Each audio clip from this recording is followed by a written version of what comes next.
All right, Ross, look. You're feeling a lot of pain right now. You're angry. You're hurting.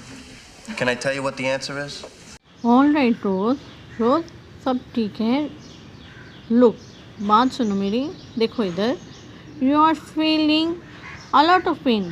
तुम्हें बहुत दुख महसूस हो रहा है, तुम इस वक्त बहुत दुखी हो। राइट नाउ, इस वक्त तुम इस वक्त बहुत दुखी हो। You are feeling a lot of pain right now. तुम इस वक्त बहुत दुखी हो, तुम्हें बहुत दुख महसूस हो रहा है। यू आर एंग्री, तुम गुस्से में भी हो। यू आर हर्टिंग, तुम्हारा दिल नाराज़ है, दुखी है। Can I tell you what the answer is, क्या मैं तुम्हें बता सकता हूँ कि इसका जवाब क्या है। आप भी प्रैक्टिस करें और दोबारा से इंग्लिश को सुनें ताकि आपकी लिसनिंग इम्प्रूव हो सके और वोकैबुलरी भी इन्हांस हो सके। Thank you. All right, Ross, look. You're feeling a lot of pain right now. You're angry. You're hurting. Can I tell you what the answer is?